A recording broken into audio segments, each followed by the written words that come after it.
Bonsoir chers amis internautes et merci de nous recevoir ce soir sur vos smartphones, sur vos petits portatifs, sur cette émission spéciale qui s'intéresse à la crise interne qui secoue depuis quelque temps le parti politique Force Cori pour un Bénin émergent FCBE. Une situation confuse qui met au banc des accusés le premier responsable du dit parti politique, le secrétaire exécutif national Paul Hunkwe et l'ancien président de la République et président d'honneur du dit parti politique Thomas Boniaï. Une situation qui inquiète les uns les autres au sujet de la participation des FCBE aux prochaines élections communales et locales.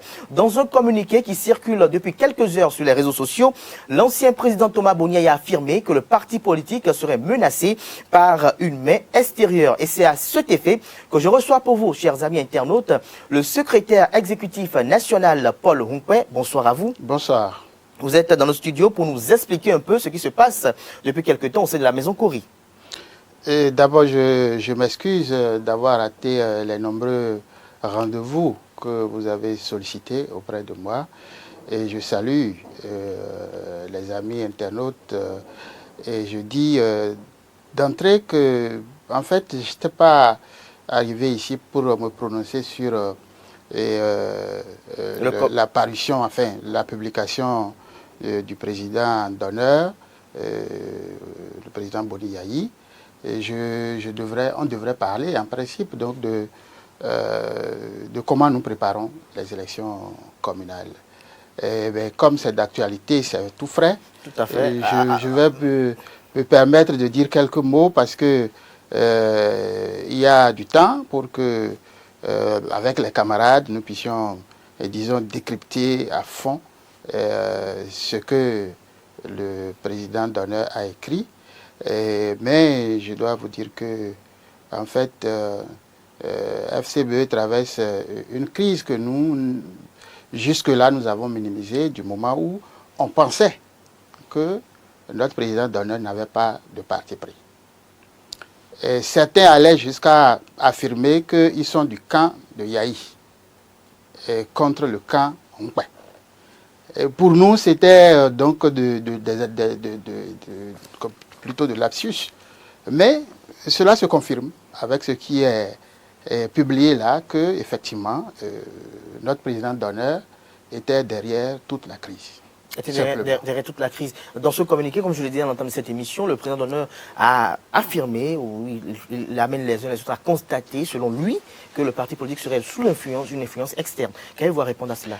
Bon, je crois que, voilà, c'est une personnalité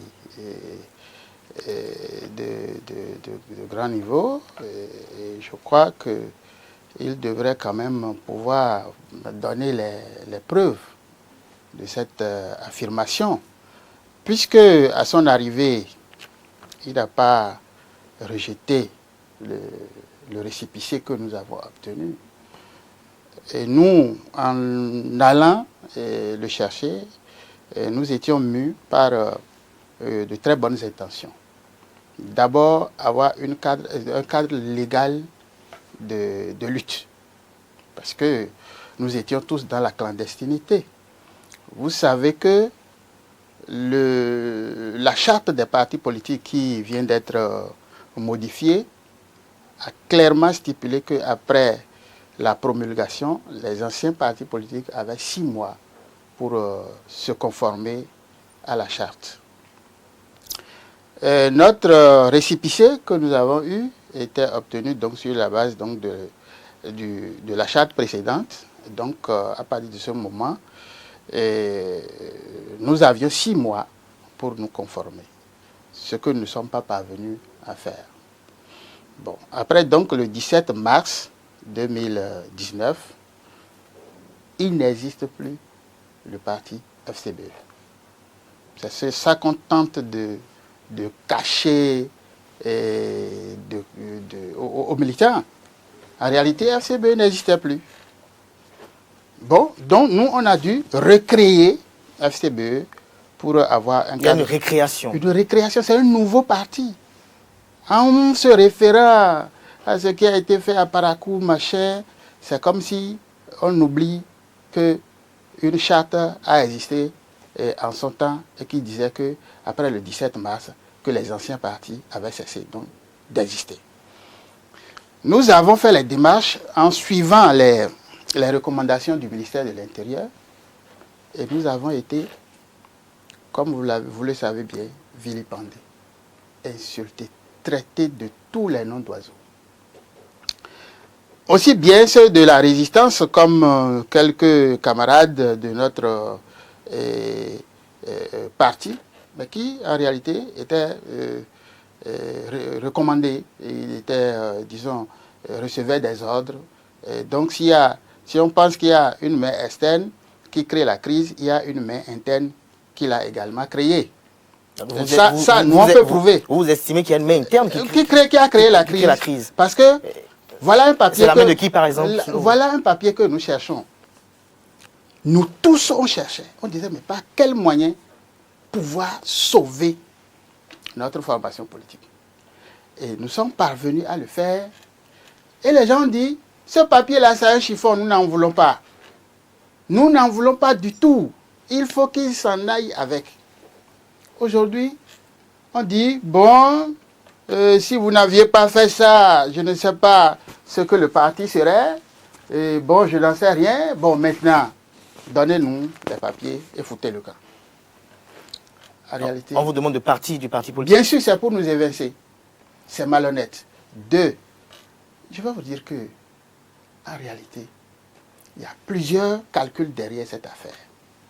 C'est aussi matériel. Vous voyez, et nous avons été rattrapés dans le temps par la loi sur les statuts de l'opposition. Eh bien, les gens pensent que si on laisse un paix là et qu'on va aux élections et qu'on gagnait, c'est lui que, étant la seule force de l'opposition, c'est lui que le pouvoir, peut-être, je ne sais pas, suivant cette loi-là, pourrait reconnaître comme chef de file de l'opposition. Avec tous les avantages qu'il y a, non, on aurait préféré que bon, ce soit soi-même ou d'autres personnes.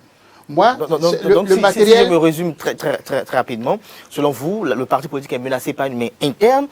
Et qu'il y a une manigance, une conspiration pour vous évincer du parti politique. Absolument, parce qu'on craint qu'on va prendre Paul Nkpé. Qui sera l'origine? Qui serait contre Paul Nkpé? Bon, je ne veux pas dire, vous voyez les différents écrits qui fusent. Et vous savez que on n'a pas besoin d'offrir ce ridicule-là au peuple béninois, qui compte énormément sur notre formation politique. Donc, en dehors de la crise, je suis allé, il y a une guerre d'intérêt. Bien sûr. Au niveau de la désignation du chef de file de l'opposition. Tout à fait, jamais insatisfait. Après nous, ça doit être le déluge. C'est ça, et c'est mauvais. La recherche de la gloire à tout prix. Thomas Hava dit que c'est une source de discorde. Et c'est ça que vous êtes en train de voir. On n'a pas cette humilité de s'effacer à un moment donné, de se rabaisser, même pas de se rabaisser, mais de se faire humble pour, disons, nous, on travaille pour la paix dans notre pays. Les gens pensent que pour avoir accepté prendre récépissé, c'est qu'on a aidé le gouvernement. C'est-à-dire que quoi? Il faut entretenir à tout prix la crise pour justifier les coups de force qu'on prépare. Nous voulons que le pays soit en paix, quelles que soient les difficultés que nous sentons aujourd'hui face à ce pouvoir-là. Il n'y a jamais de pouvoir éternel. Il y a une fin pour toute chose. Mais tout ce que vous faites qui ne préserve pas la vie, tout ce que vous semez et qui doit être à l'origine des morts d'hommes, je dis, c'est extrêmement grave et ce n'est pas humain. Donc nous autres là, nous disons, nous avons le devoir de combattre ce pouvoir, mais par les voies choisies à la Conférence nationale des forces vives de la nation. Ça passe par les jeunes. C'est pourquoi nous disons, préparons-nous pour aller nous exprimer à travers les urnes. Et que nous ayons le nombre de maires qu'il faut pour aller également aux élections présidentielles. Qu'est-ce que nous avons fait de mauvais? Donc, écoutez, dès qu'on sera à la fin du processus électoral qui est engagé, ceux qui pensent au matériel à gagner à travers les nominations, la désignation du chef de file de l'opposition, ils peuvent l'obtenir. Moi, ça ne m'intéresse pas. Mais n'importe comment, nous avons un devoir historique. Ce qui nous a poussé à avoir le récépissé, c'est d'aller en lutte contre le pouvoir, mais pas des voies normales. Pas des voies normales. Mais dites-nous, Paul Rompé, est-ce que dans votre démarche, est-ce que vous avez l'approbation, est-ce que vous avez le soutien de ténors de partis politiques, de ceux partis politiques qui sont avec vous? Écoutez, est-ce que vous pensez que Parce moi que... seul, je vais faire congrès et aller faire tous les dossiers et puis donc mettre en place un bureau? Non. C'est les vrais éléments, les vraies personnalités, ceux qui effectivement ont d'ancrage politique, qui peuvent se réclamer d'un fief.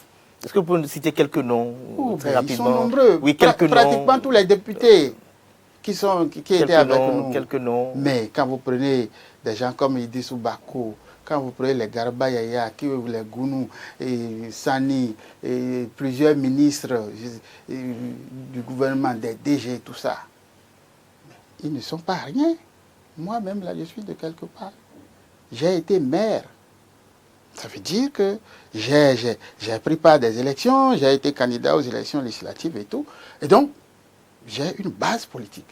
Donc, ceux-là, pressurés par leur base, ne peuvent pas ne pas chercher à aller aux élections. Eh bien, ceux qui pensent qu'il faut empêcher l'organisation des élections, il faut créer des problèmes par ici, il faut empêcher... Non, c'est-à-dire que le Bénin n'a pas besoin de ça.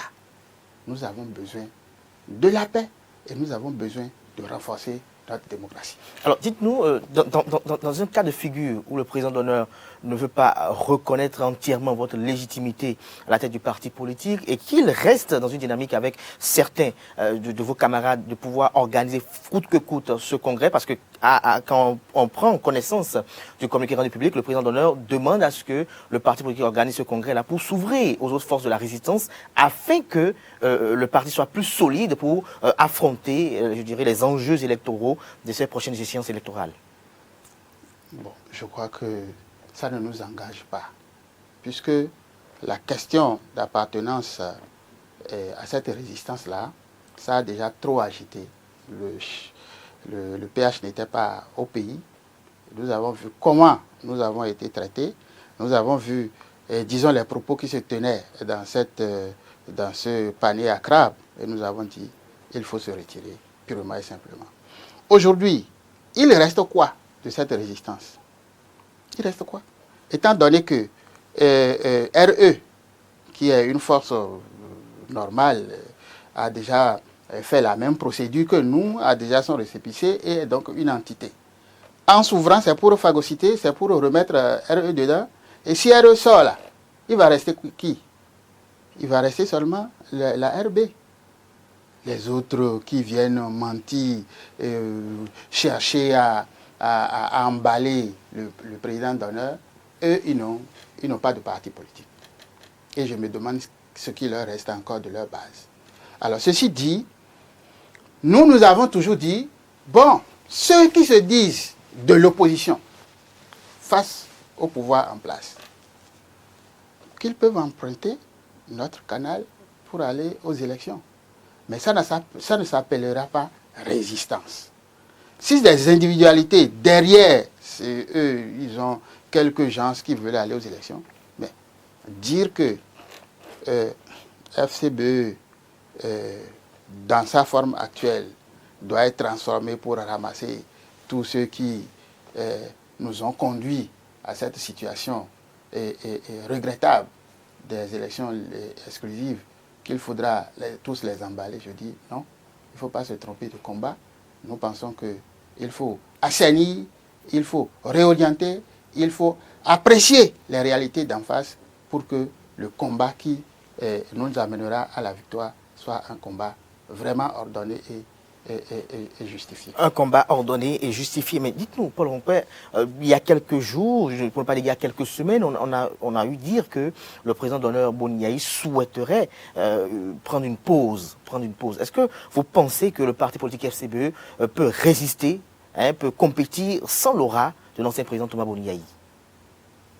Bon, je crois que le président d'honneur qui dit qu'il va prendre pause, je n'ose pas l'apprécier parce que nous nous connaissons. Nous nous connaissons. Et du passage des églises comme pasteur à l'abandon donc de la politique, je crois que nous avons fait du chemin. Et le patron ne va jamais abandonner. C'est un politique, puisque ce qui est écrit là n'est pas l'œuvre de quelqu'un qui veut abandonner la politique. Vous parlez du message qui circule sur les réseaux sociaux depuis quelques heures. Vous voyez, il y a au Bénin ici, même si on a 80, si on a même 90 ans, on se dit encore être à midi de sa politique. Je crois que nous sommes encore à 8 heures. Vous êtes encore à 8 heures de la politique, et donc Boni Yayi sera là. Mais dans le cas de figure où Boni Yayi décide de vous livrer une guerre de façon plus affichée contre vous, Paul Humpé, est-ce que vous pouvez résister? On parle de Boni Yayi, de l'ancien président Boni Yayi qui a dirigé pendant 10 ans. Non, ce n'est pas possible. D'abord parce que c'est mon patron. J'ai été promu grâce au président Yayi Boni. Je ne peux jamais penser qu'il peut me livrer une quelconque guerre. Et moi non plus. Si c'est lui qui déclenche la guerre, je vais essayer de l'éviter tout simplement. Pour dire que, en réalité, nous sommes tous des Béninois. Et nous parlons tous au peuple béninois. C'est au peuple béninois de justifier, de voir qui a raison dans cette affaire. Moi, j'ai fait quelque chose. Voilà un chef de famille dont la maison a été détruite. Et ses adeptes, ses fils ont dit, les uns, il faut reconstruire, les autres, il faut abandonner. Eh bien, ceux qui ont dit, il faut reconstruire pour papa, ont reconstruit. Vous suivez un peu? Et papa revient et dit, bon, écoutez, vous qui avez construit là, sortez de cette maison pour que ceux qui ont refusé là rentrent dedans. C'est tout simplement ça. Pour dire que nous n'avons rien fait de mauvais pour mériter que une personnalité de ce rang se permette, disons, de vouloir me livrer une guerre. Même si c'est pour être chef de file de l'opposition, je crois que je ne le mérite pas. Mais si ça venait de lui, je ferais tout simplement mon devoir de respect envers l'autorité qu'il incarne. Envers l'autorité qu'il incarne. Alors, quelques petites questions avant de mettre un thème à cette émission spéciale. Dites-nous, Paul Humpé, aujourd'hui, comment se déroule la remobilisation et la redynamisation des structures de base du parti politique à quelques mois, pour ne pas dire à quelques semaines des prochaines échéances électorales? Et c'est ça qui est extraordinaire. Lorsque vous pensez que le Béninois est bête, manipulable, il vous déjoue. Les gens sont fatigués. Ceux qui ont faim et qui pensent qu'à travers la lutte des FCBE, qu'ils peuvent un jour retrouver, disons, la sérénité et retrouver une autre vie, et qui, justement, souhaitent aller s'exprimer à travers les urnes, qui nous voient faire des communiqués sur communiqués, à demander aux gens de ne pas donner les dossiers. Mais est-ce que les militants ne sont pas confiés à la base? Non, c'est dans la sérénité. C'est ça que je vous dis. C'est ce qui est extraordinaire. Ils disent, nous, on veut aller aux élections. Non, notre problème n'est pas là, c'est d'aller aux élections. Nous avons bouclé déjà nos listes. Et je crois que c'est avec vous, la presse, que nous irons déposer bientôt nos dossiers à la Sénat. Pour dire que le peuple béninois veut qu'on lui colle la paix. Le peuple béninois veut qu'on lui laisse le choix d'accompagner qui il veut. Non pas que quelqu'un veuille à tout prix que ce soit ses désirs, mais non, ce n'est plus ça. Nous avons de réels problèmes que nous devons résoudre et ça nécessite qu'on réfléchisse de façon sereine et éviter que ce soit le moi qui détermine la lutte. Que ce soit le mois qui détermine la lutte. Alors dites-nous, Paul Humpé, aujourd'hui, dans cette euphorie, dans cette situation aujourd'hui, Paul Humpé, on parle de Paul Humpé, on parle de l'ancien président Thomas Boniaï aujourd'hui. Est-ce qu'il vous est arrivé de chercher à vous expliquer auprès du président d'honneur pour lui prouver, puisqu'il parle de menaces d'une main extérieure du parti politique, est-ce que vous avez essayé de le dissuader de cette façon de voir la situation? C'est une expression véritablement insultante qui nécessite que les preuves soient apportées. Si on est vraiment décidé à être clair vis-à-vis du peuple béninois. Mais au moment où le dialogue a été engagé, nous avons donné toutes les explications possibles. Toutes les explications possibles. Pour dire, voilà dans quel contexte nous avons travaillé, voilà les intentions qui nous ont conduits à avoir le papier. Je sais qu'il y avait des mains internes qui avaient donné de l'argent, 300 000 par commune pour aller vilipender, détruire Humpé Paul et les autres camarades dans toutes les communes. Et récemment encore de l'argent qu'on donne pour, disons, toujours aller détruire notre base. Mais il n'y a plus d'autres explications à donner en dehors de ce que nous avons dit et qui a sous-tendu ce que j'ai appelé tout de même cette parodie de réconciliation. Nous, on pensait véritablement, on y croyait et on cédait tout. Mais on ne savait pas que c'était véritablement un coup ourdi, et non seulement contre nous, mais contre le peuple béninois. Malheureusement. Contre le peuple béninois et contre l'opposition. Maintenant, dernière question pour mettre un thème à cette émission. Paul Humpé, vous êtes acteur de l'opposition. Vous avez appris récemment que le parti politique Restaurer l'Espoir ne veut pas participer aux prochaines séances électorales. Quel regard portez-vous sur les autres composantes de l'opposition? Non, je crois que s'il n'y avait pas cet égoïsme, cette recherche de gloire, cette incapacité de se soumettre des uns des autres, l'opposition aurait constitué une unité depuis. Avant d'aller au congrès à Parakou, nous avons tenté de faire de l'opposition une force unique. Tel ne veut pas laisser sa place, l'autre dit c'est moi qui dois être président, l'autre c'est la même chose. C'est la même chose. Jusqu'à ce qu'on soit dans ces... Donc, les autres forces de l'opposition, je suis sûr, ce n'est pas facile. Face à ces différentes lois qui sont votées, qui sont très, très, très limitantes, que l'on soit sûr de réunir les 10%. Et nous avons dit, cette condition-là, il risque de créer d'autres problèmes à la longue. Parce que imaginez que dans un arrondissement, 100%, on vote pour un parti. Ou que dans une commune, on soit à 90% favorable à une commune, à un parti, et que ce parti-là n'ait pas les 10% au plan national. Ça veut dire que c'est ce que la population n'a pas choisi, qui seront malheureusement leurs dirigeants. Donc face à ces dispositifs sérieux, qui seront pour la première fois expérimentés, je crois que c'est tout à fait raisonnable de bien étudier pour ne pas, disons, de gaspiller les moyens. Il reste que le débat soit engagé en tant que force de l'opposition pour que certains soient cooptés pour que nous soyons plus forts. Nous n'avons jamais rejeté. Mais dire que, bon, c'est FCBE, la grande représentation de la résistance, avec toutes les connotations et tout ce que ça traîne comme héritage, nous disons non, FCBE est une force autonome qui doit se gérer, mais qui ne chasse pas tous ceux qui sont de l'opposition. Je ne sais pas tous ceux qui sont de l'opposition. Dame Rumeur a laissé entendre depuis quelques jours que, au cas où Boniaï poursuivrait dans cette dynamique, que Paul Humpé et ses camarades envisagent l'exclure de cette formation politique. Est-ce que vous pourrez arriver... Je n'ai jamais dit ça. Je n'ai jamais dit ça, d'exclure le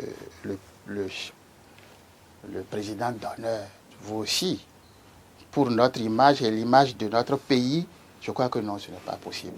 Par contre, il y a des indélicats qui ne lui collent pas la paix, qui sont tout le temps devant sa maison pour les jetons, mais qui écrivent n'importe quoi et qui prennent des positions anormales. Imaginez par exemple qu'on publie dans les réseaux des écrits avec en tête FCBE, exactement avec les numéros des anciens responsables, le ministre Dianotin, c'est son numéro que vous allez voir, ainsi de suite. Ça veut dire que les gens en réalité n'ont pas accepté le récépissé. Tout ce qu'ils écrivent là, vous allez voir que les numéros qui sont là sont les numéros des anciens responsables. En quoi ils ont accepté le récépissé? Et pourquoi ils me réclament récépissé? Vous comprenez un peu? Donc ça veut dire qu'il y en a qui sont véritablement indélicats que nous pouvons sanctionner. Mais pas le chef de l'État et l'ancien chef d'État, notre président d'honneur. Pas du tout, je ne l'ai jamais dit. Alors, est-ce que vous avez des rapports aujourd'hui avec vos camarades FCBE qui sont hors du territoire national?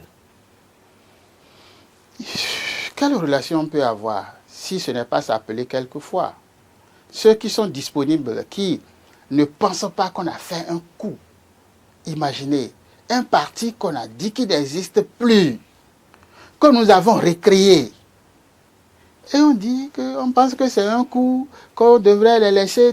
Si on disait qu'on allait les laisser, je crois qu'on n'aurait jamais eu ce récépissé-là. Donc, ceux qui ont compris la situation, on s'appelle. Et d'ailleurs, il y en a qui, aujourd'hui, travaillent suffisamment pour que les militants de leur fief aillent aux élections. Ils ont compris. Mais nous, notre devoir, c'est de travailler à ce qu'ils rentrent. À ce qu'ils rentrent. Merci à vous, Paul Rompin. Un mot à l'endroit de vos militants, sympathisants. Regardez dans la caméra et dites-leur un mot pour qu'on puisse clore ce temps. Oui, je voudrais encore une fois dire à nos militants, aux militants FCBE, que notre démarche est historique. Nous sommes en train d'écrire des pages de l'histoire de notre pays. Et il ne faut pas écrire des pages sombres. En boycottant les élections, en cherchant à détruire tout, en entretenant la crise pour justifier je ne sais quoi, nous ne faisons pas du bien à ce pays. La meilleure solution, c'est de participer aux élections. Le boycott ne nous arrange en rien. C'est pourquoi tous ceux qui ont déposé leur dossier n'ont qu'à compter sur nous pour que ces dossiers-là aillent à la Sénat. Dès que les dossiers sont acceptés, je crois que pour la campagne, il ne se posera aucun problème. L'essentiel pour nous, c'est d'avoir le nombre de maires qu'il faut pour aller au combat contre le pouvoir en place. Merci à vous, Paul Rompin.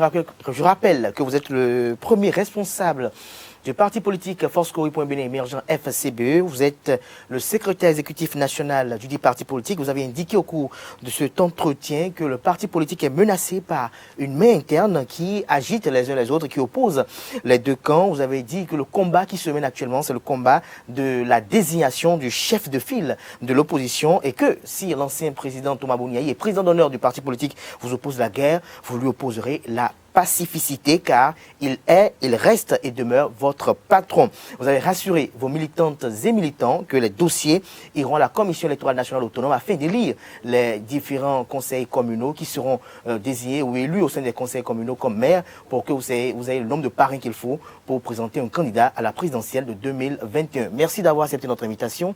Je suis prêt à revenir maintenant régulièrement. Merci à vous, Paul Rompin, chers amis internautes. Merci pour l'attention, merci pour la fidélité et à très bientôt.